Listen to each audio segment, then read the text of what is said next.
Hello and welcome, everyone. Thank you for joining us. You are attending the Iowa Aging Network, the Imperative Past and Innovative Future of Iowa's Area Agencies on Aging panel session.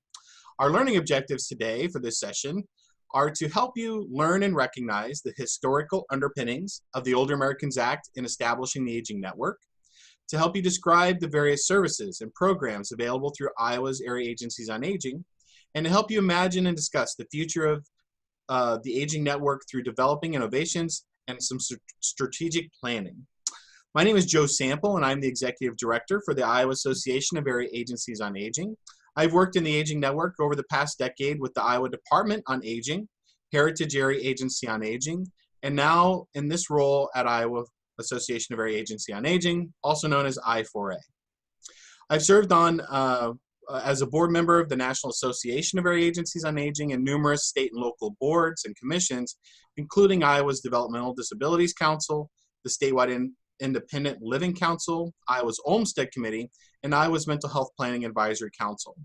I'm currently working on a Ph.D. in Human Development and Family Studies focused on gerontology at Iowa State University, and I hold a master's degree in Public Administration and a master's degree in Biomedical Ethics and Health Policy.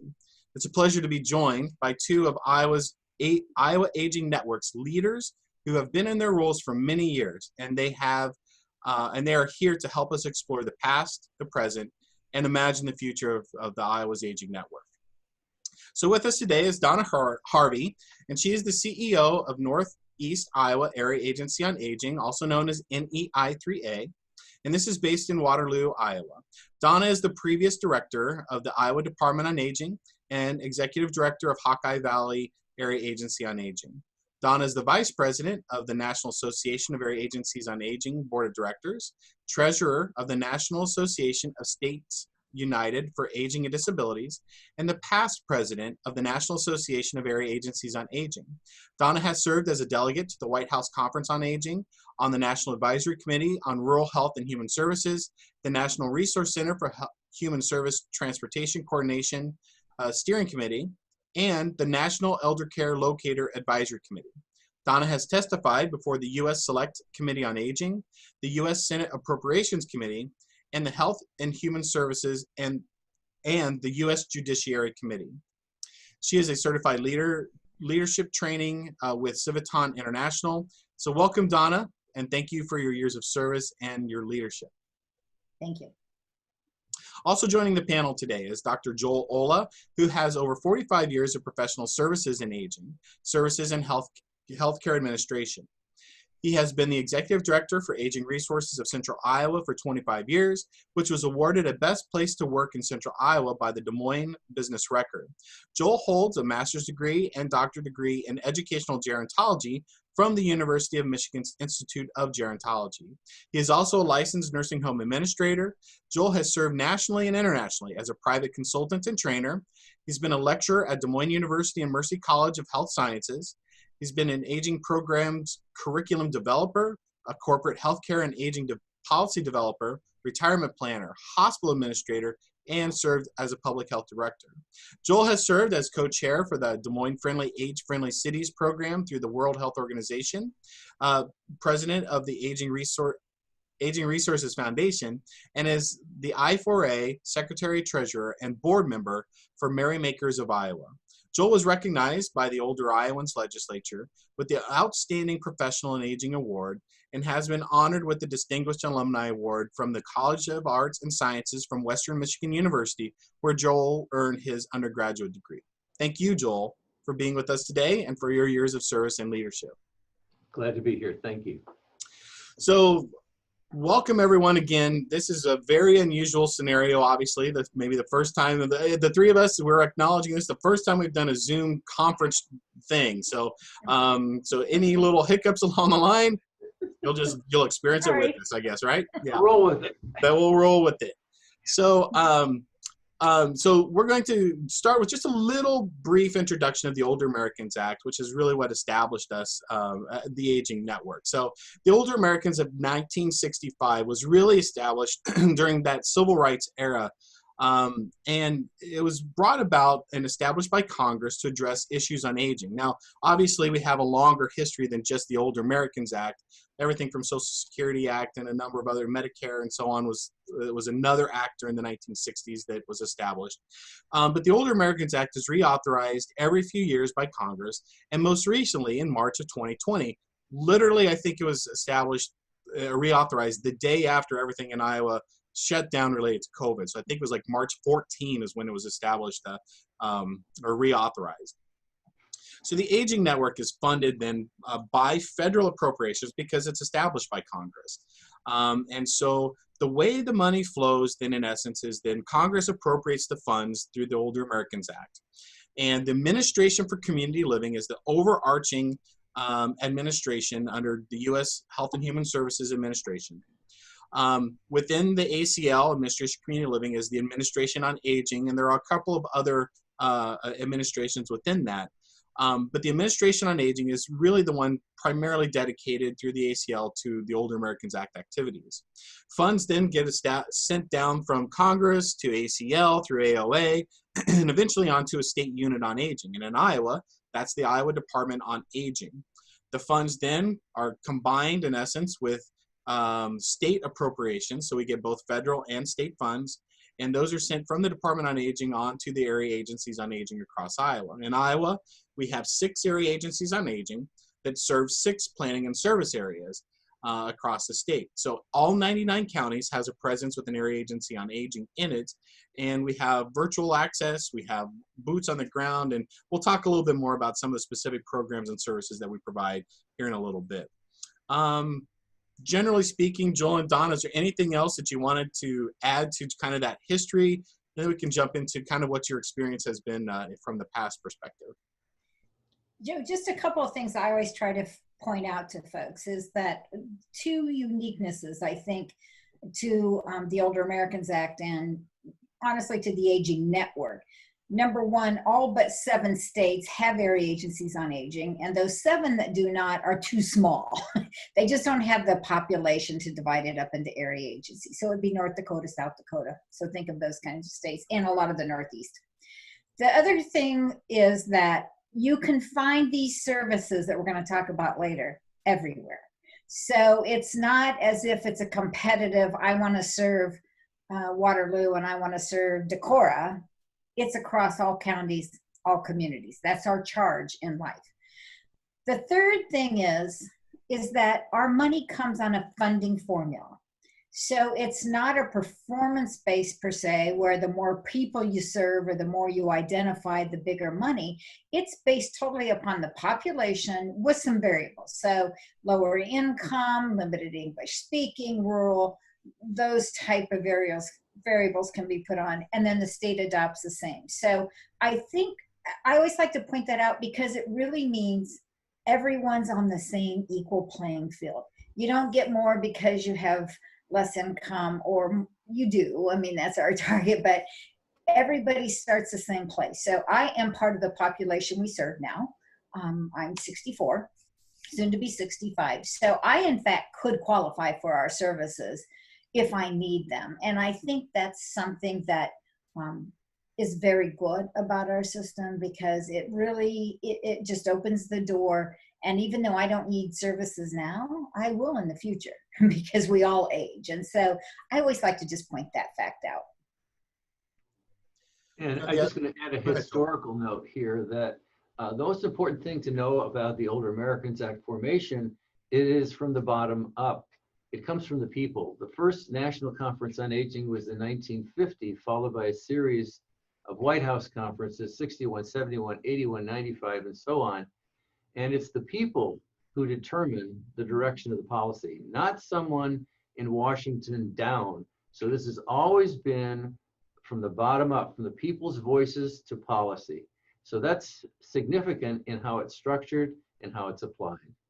And I would say Joel and Joe both, sometimes we have to remind elected officials of that this really is a grassroots up, and we each have to do an area plan that is based upon community input as to the specific needs. And so every once in a while we get folks that like to go, no, this is what we're going to do. And it's like, well, no, really, this is what we're going to do because this is what our consumers want. So thanks for pointing that out, Joel. I think that's huge in our delivery system. And that comes from the advisory councils, correct? I mean, typically that's how we get those voices heard. I mean, there's a number of ways, but our advisory councils become extremely important in getting our planning and service plan together.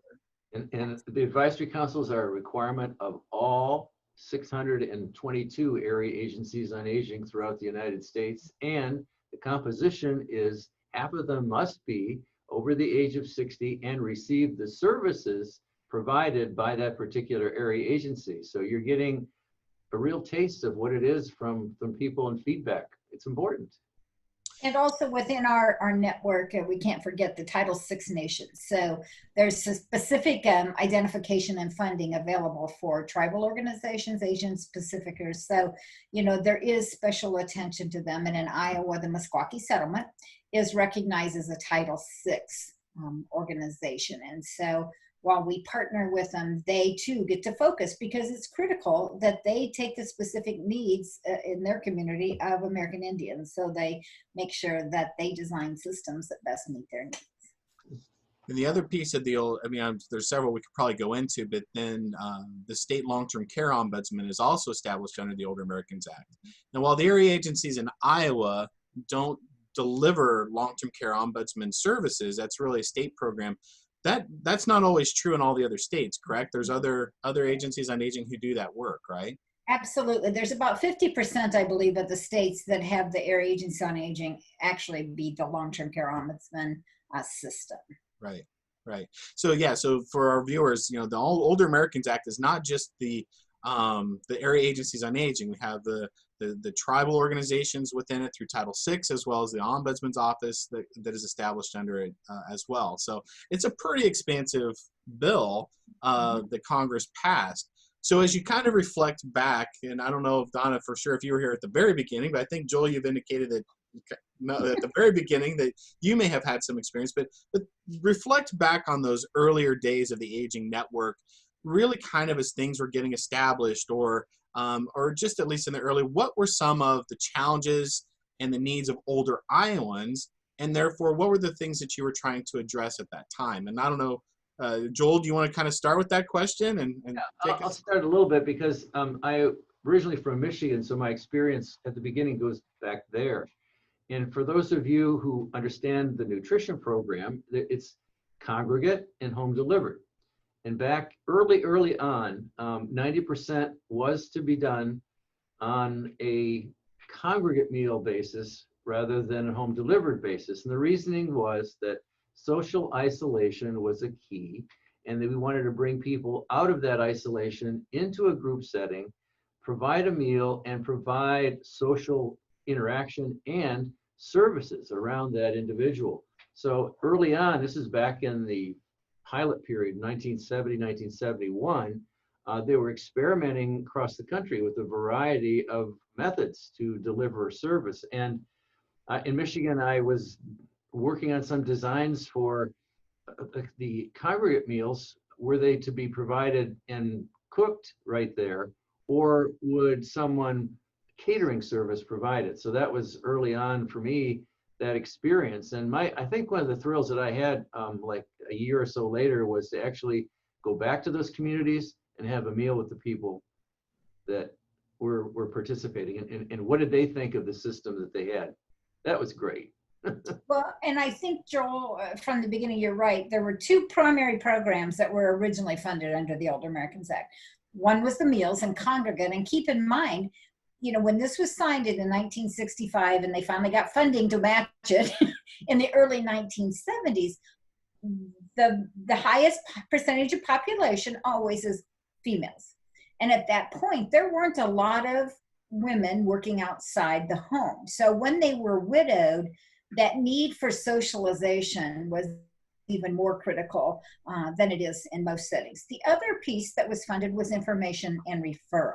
So, you know, what they found out is that there are already a lot of support systems, but how would you find out about it? So those were the two primary, funded originally, and then the third piece that was funded was transportation. So Joel's exactly right, a lot of time and effort. And at that point, while it's under 3C now, it was actually Title 5, I believe, is what the nutrition program. And I like to tell people, we don't have a lot of funding.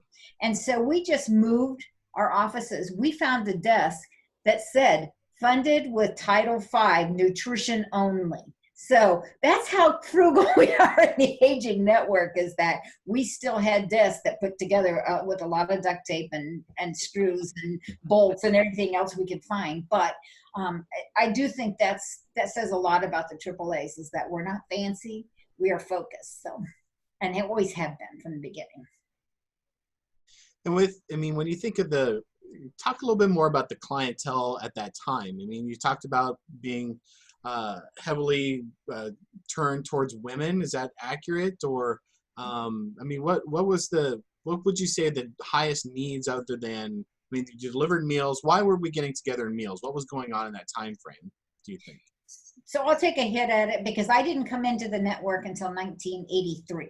Okay. So, and at that point, I was actually overseeing 2 adult daycare programs. So, and then a system for people with disabilities. So, at that point, if we found a man coming in, it was like, wow, we got a man into the service delivery. Because even then, it was primarily widows who were coming in. And Joel, I can't remember, but I remember at one point early on when I joined the area agency in '87, a staff person came to me and was talking about this older woman, trying to figure out what we could do to help, because her Social Security was only $183 a month. And so I think not only did they not work outside the home, they relied on their spouse, who were primarily farmers or small communities. And so the need for income was so much greater than it is now. Even though we find folks with great need based upon their financial, I think when I first came in the system, some of the stories were overwhelming. And I grew up on a farm, and I understand what it means, if you had several bad years in a row, what that income and then how that affects your Social Security. So I would say that's the greatest transformation, is at that point we really did focus on that food because it was a necessary source, but that socialization was huge because there just wasn't opportunities in smaller towns particularly to do that. So would you say that? Yeah, and I think income had a lot to do with it too. Mm-hmm. My background is mostly urban and city, so we focused a lot on the poverty pockets, high minority populations, and to try to deliver services and do needs assessments in those areas, because that was a great need for people. A lot of times these things were so scattered in terms of the services before the Older Americans Act. Local communities, churches and so forth would reach out and try to help, but it was scattered. I was involved in a lot of training when I first got out of grad school and so forth, and that was because people did not have the training in aging per se, and they needed more information in order to understand the population that they had been serving, and it was scattered. It was not united in any way, shape, or form. So this aging network was a great idea to pull all these resources together in a systematic way in order to deliver a service that was meaningful. But we were learning as we were going, and I think that the thing here is when we found people dependent, in poverty, not lacking connections and so forth, that was the goal, is to get these people involved in these programs, whether it be a congregate meal site or just simple delivery of services through a network. And that's the thread, is the Older Americans Act, and it reached out to the broader community and brought people together. So I think that was initially in the first part of it, that's what it was about. Could you talk a little bit, you brought up, the congregate meal settings a couple times. Can you talk a little bit about the distinction between, especially in Iowa, around senior centers and congregate meal settings, how that kind of was established early on? And I know that in many ways it's probably changed over time, but could you talk a little bit about the congregate meal sites and senior centers, especially in Iowa, or if you have some additional, across the country, thoughts on that. That'd be interesting too. So I'll take a stab at it, Joel, and then hopefully you can clear up the facts. No, but so as I was introduced, I've done a lot of national work, and I remember when the first time I went to a national meeting and I heard people from Chicago talking about their senior centers that, by the way, have a medical clinic and they have a library and they had computer labs, and I'm going, well, we call a senior center where people gather together for a meal and then we have a program. Honestly, we should never have called them senior centers because there is a definition that clearly defines that. Joel is lucky enough, he has some in Des Moines. But as I constantly, and Betty Granquist, who was a longstanding state director in Iowa, used to remind people, we have a large percentage of older people, but we have very few numbers. So if you recall, I talked about how we get our funding on a formula basis. So just because we have a lot of seniors does not mean we get a lot of money. So it's all based upon total numbers. And so it takes a lot to run a senior center. You know, I think in Iowa, we probably only have 3 or 4 true senior centers, and most of those are in Joel's area. But I think, you know, and we talk about rebuilding them, but honestly, we're not finding consumers wanting them right now. And I think that we're seeing more and more, we're busy, we're mobile. My mom just turned 84 and she goes to the meal site, they call it the senior center in Colfax. But for her, you know, if she has a better offer, she goes. But she likes to get together to play cribbage and have a meal because she no longer likes to cook for herself since my dad passed. But I think, you know, that term senior center is used loosely, mostly as a way to have a meal and socialization. But in Iowa, but if you go to larger communities, it's almost a business. I mean, there are some that are amazing across the country. Mm-hmm. Yeah, the origins of those centers goes way back to the early social work days, where the counties and other people put together centers for people who were essentially in poverty, and that was the way that they were supported. So it was an outgrowth. You go to the East Coast and you'll see that that was a real outgrowth of some of these original social worker kind of based places, and then they gathered together people and they renamed it. Unfortunately, that senior citizen thing goes back to 1937, so I don't really talk about senior centers or seniors because it's an old term that's long since should be buried. But they have evolved. And I think anybody that goes to a center today, it's not just for older adults, it is a community-based center. They have, you know, computers, activities, and all of these things going on. So as we're going to, you know, another generation, these things must change, because if they stay the same, the numbers will dwindle and the support won't be there. So we have to keep them alive by changing with the population. So now we're dealing with the boomers coming on board. That's my group, you know, 1946 to 64. And I'm going on 72 next month. So I'm right there at the beginning of it. And I'm not going to any senior center, especially if they call me senior citizen. I'm saying bye. So you're going to have to change your terminology and your approach if you think you're going to attract certain people to different generations. So this is mostly, again, I'm thinking, you know, urban rather than rural, where people do have choices and options that they probably do not have in rural parts of our state. Well, and that's certainly, you know, one of the things that we face in Iowa is we have our urban areas may not be New York City, but they, you know, but we have we still have a decent population in all of our urban settings. But when we get to our rural areas, we can get very rural, and there's a cleared line between the urban and rural areas. And so both of you, with your planning and service areas, and therefore what your agencies have to serve is, you know, both rural and urban settings here in Iowa. Can you talk about, as you think about our current state of affairs, where we have, you know, so we started with congregate meals, you know, it's kind of like an information assistance. Talk about the services today, and then also talk about how people have influenced those changes, or, you know, maybe the demographic, like Joel was talking about, the baby boom generation. How has that influences, what are those influences associated with today's services too? So I'll tackle that first, maybe. So again, we now have working women, so the income base is slightly different. We have more socialization opportunities.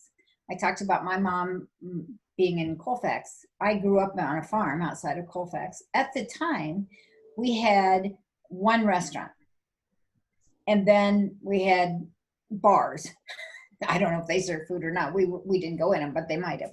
Well, they now have McDonald's, Subway, a pizza place, a Mexican restaurant, an Italian restaurant.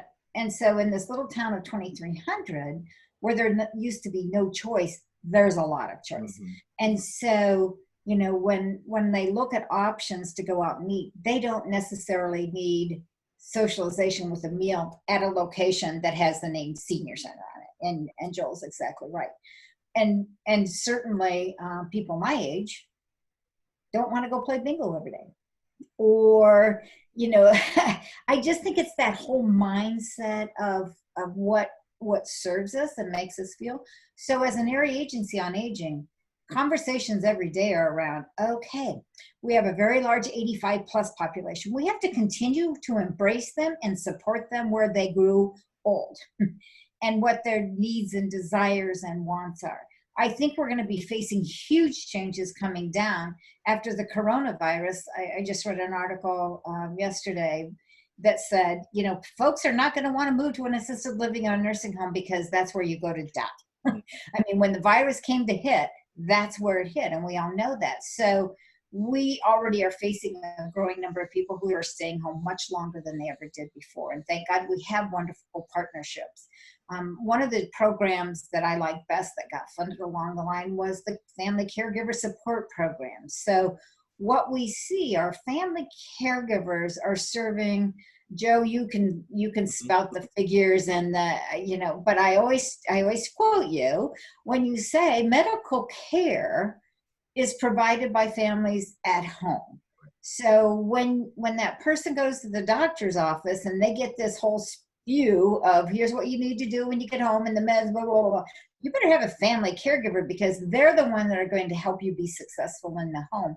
And I don't know that we've completely transformed ourselves as a network to really think of family caregivers as not just those folks that mow the lawn and go in and check on mom and somebody sits while dad gets to get a break, but they really are the medical care providers. And so I think we're going to be challenged to really constantly upgrade that system. But I would say from where I started, we did everything about meals, congregate.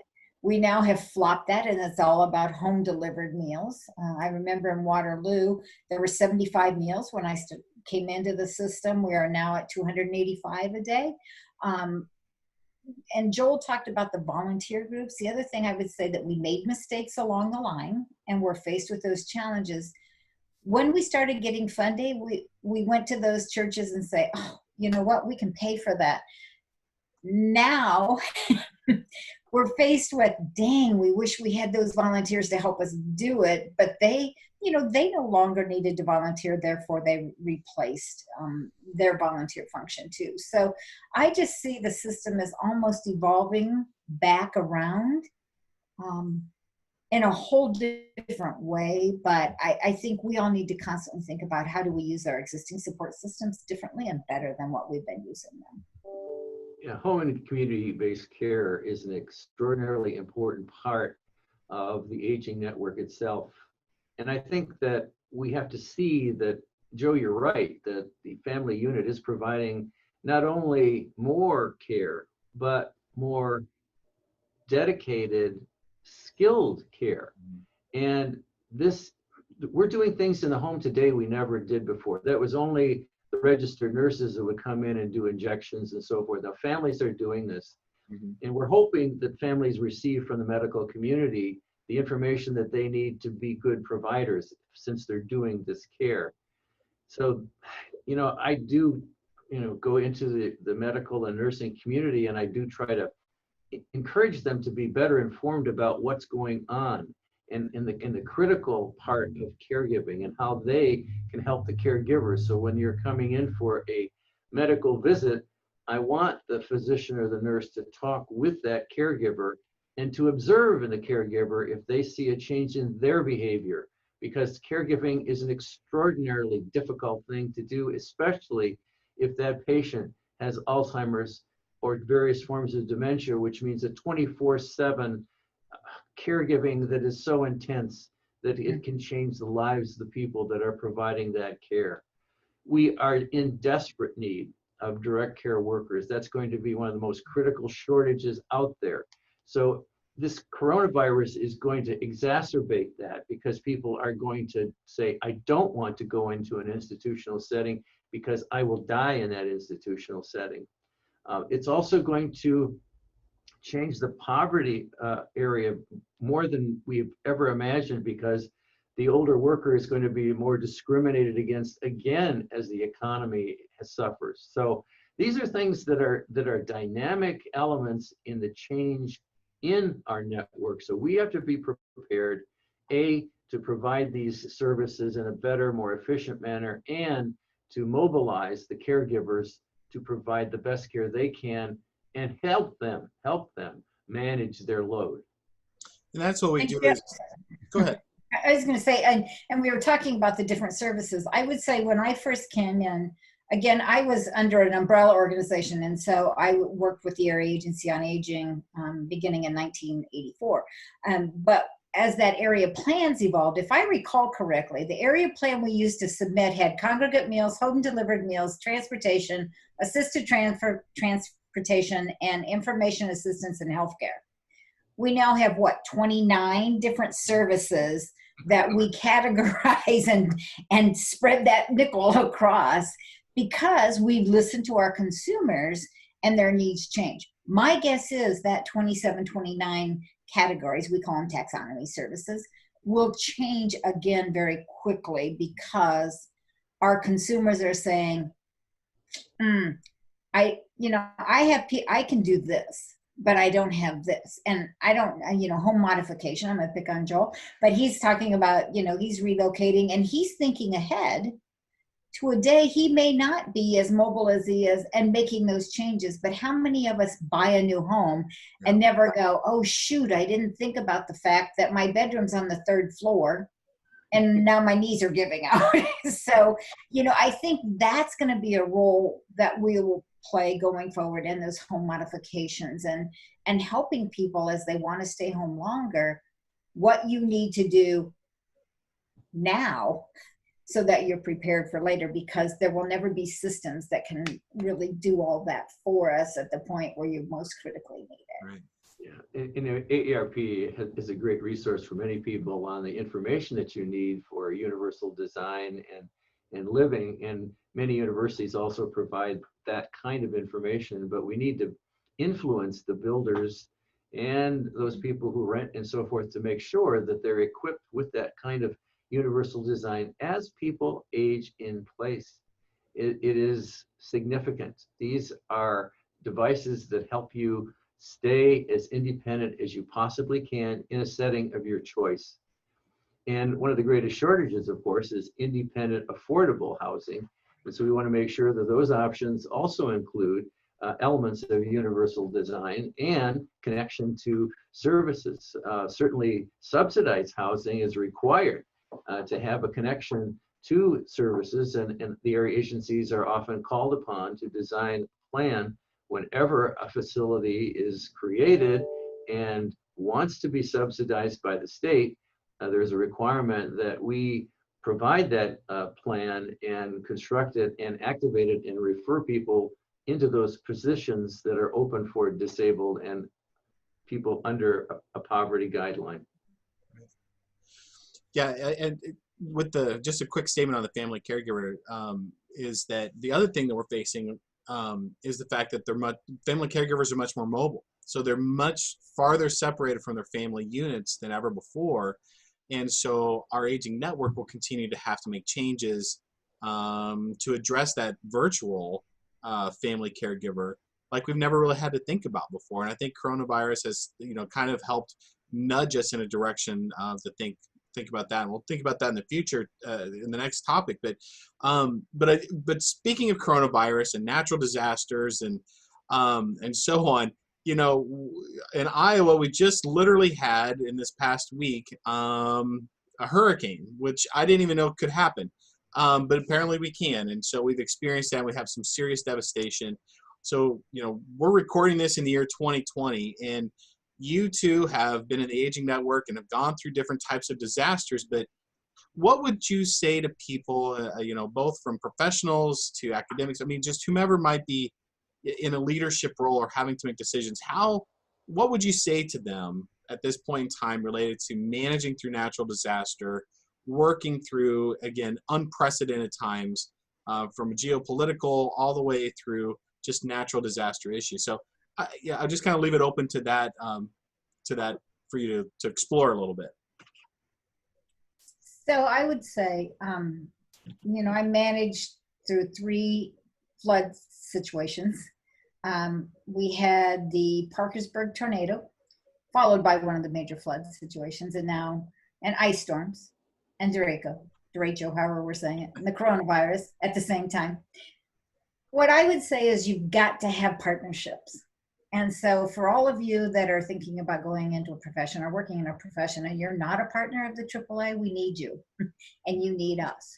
And so today we're trying to figure out the Tama Marshall situation. And what my staff said to me is, who's paying attention to the Montours and the Chelsea and the Vining and the Keystones? That's us. You know, that's the role of the AAAs to make sure that happens. But again, we need partners. So I would say for anybody, whether you're coming into the AAA network or to another partnership that has healthcare or home and community-based services, you need to work together. You need to know immediately who you can call and what role, and don't step over the top of each other. I mean, that's one thing that I preach all the time. Area agencies on aging are they're to be the orchestra leader of aging programs, and we provide it when absolutely nobody else does. So kind of like Joel said with the meals, the whole idea was, is there somebody else out there that can do this? Our job is to fund and make sure that we're meeting the needs. And so that's what I would say. Flexibility, think ahead, and don't step over the top of somebody else. Become a partner and being successful. Yeah, partnerships, knowing your partners in the community, working well with our partners in the community, knowing where those resources are and being able to apply them and to just naturally go where those services are most needed. I did spend time in a developing country and where we didn't have power and water on a regular basis, and you know, we're always prepared. You know, you always try to have a little extra water on hand or whatever, and power, well, you just kind of go by the sun and the moon. You know, you just didn't have much of a choice. And in an urban environment, there are many partners in the area agencies are a partner, they're not the partner. In a more rural setting where the area agencies are more visible and maybe play a larger role in the community, it's just a different nuance here. So we're part and parcel of an overall plan of action when a disaster happens. And so we have a lot of people that refer cases to us, but we don't necessarily take that leadership kind of thing, but more of a partnership role in an urban setting. You know, Joe, one time I read a nonprofit management handbook, and this just resounds constantly in my mind, is that planning in a human services agency is much like riding the rapid water rapids. Yeah, whatever you call that, you put yourself in a boat and bounce all over the place with no plan. That's what it's like to live within the human services world. So we had a new director from Cedar Rapids, and she said, oh my goodness, I feel like I don't have a good plan. And it's like, you never will. Take a deep breath and just know your plan is today, because that's where I think that's where we're all at, is that we try to look to the future. We do our best, but bottom line is, when nature throws you a curve, you have to just do your best to try to gather the people around to survive. Right. So as you think about tomorrow, the future of the Aging Network, and you know, you already talked a little bit about how services are going to have to change, and because of the demographics. We have a lot. I mean, we've never had this many older people in the world's history ever. I mean, we've been behind on aging policy because we've never really had this many older adults ever before. So I think that we're kind of learning as our aging population, not only just in the United States but globally, we're dealing with older adults across the planet. So as you think about the future, I mean, even really 2020 with the virus and natural disasters has provided us maybe with some, opportunity to think forward a little bit. What do you, either one of you or both of you, see as ways to think about the future from the network's perspective, from programs, from those we serve? I mean, what are your thoughts around the future? So I'm going to be retiring soon. So, I'm trying to think about me, selfishly for a moment. But seriously, and like I said, my mom's still alive. I'm very blessed to have her. And I have a lot of aging friends that are available and alive. We communicate through text, emails, messaging, and we're finding more and more that's the way with family. And telehealth. During the coronavirus, I learned how to do a telehealth appointment with my physician that offered it, and it's not all bad. It's like you can tell fibs to them over the phone, over the internet, just like you can in person. But I think we need to look at what is that platform of communication and connecting with older people differently. However, at the same time, when we started through the coronavirus, we found 20% of our older individuals had access to the internet and technology. And I say this, and you heard me on the national stage say it before, and I'm going to say it again this year when I have the chance. See, older people cannot afford the internet. Okay. When we think about how much you pay for your internet and your cell phone service and cable just to stay connected with the world, we have to think about how do we fund that. I hear about the expansion of broadband. That's great. That's one piece of it. The affordability, much like housing that Joel talked about, is the other piece of it. So I think for me, the future looks a little fuzzy because it'd be easy. And I hear people say, and actually some of our national leaders, we need to do it more through technology. We need to do that. That's great, but if it doesn't get to the most vulnerable, at-risk, low-income, older people, what have we accomplished? So I think for us, advocating. And so, I've told our National Association, and I've told all of you, I'm not going away just because I'm retiring, but I can be more outspoken than I have before.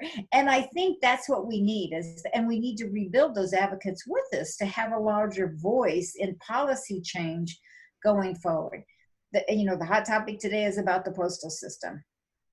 I think we need to get the politics out of the postal system, but really say, what service does it provide to all of us? And I worry a lot about the connectivity that goes away. The prescription meds that my mom receives in the mail, how is she going to get those and make sure that that occurs? So, I think our job as area agencies and with our other aging network partners are to get the politics out of the way, get the reality back into conversations, and really get those seniors, excuse me, Joel, I'm sorry, I've used seniors forever because that's what everybody evolves to, so I apologize. Older persons back at the table, their caregivers at the table, and learn to listen more now than what we ever have before. Because I think you fall to the side of listening to national folks who are research, and it's all great and grand and glorious, but we need to keep the feet on the ground and the reality and all the discussion and the design going forward.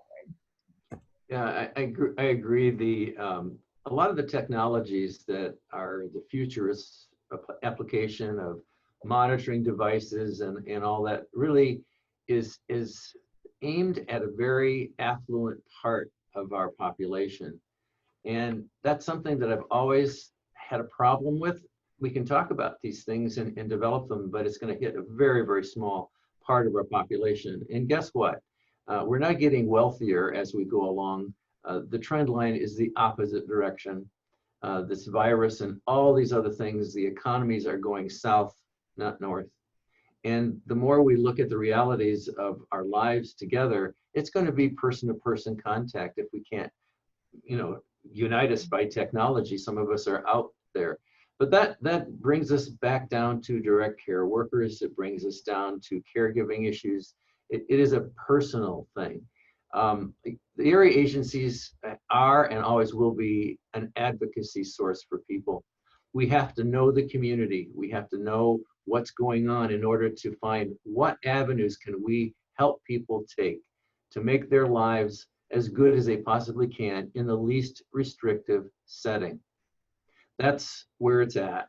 These services and bridges must be delivered to the people where they are. Yeah, we can have technology help us, but it takes a village, and a village is about people.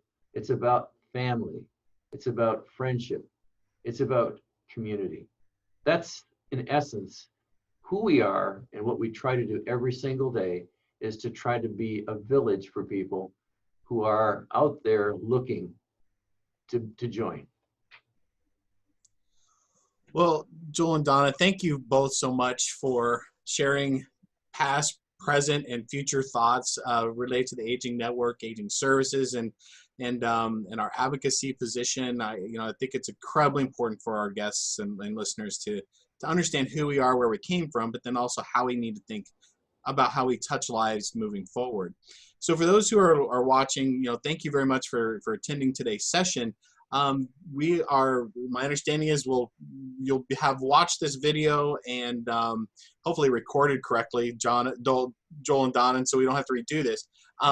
But if they're all recorded correctly, you'll have watched this video, and after this, the three of us are most likely to be available for some questions and answers on a live Zoom call, along with other area agencies on aging directors and CEOs who are planning to join us in that Q&A session as well. So thank you all for sitting and listening and learning with us. Joel and Donna, really, obviously, I've always appreciated your leadership and guidance through this aging network in this world. So so thank you both very much for everything you have done and continue to do for the network. So thank you, and thank you, audience, for joining us.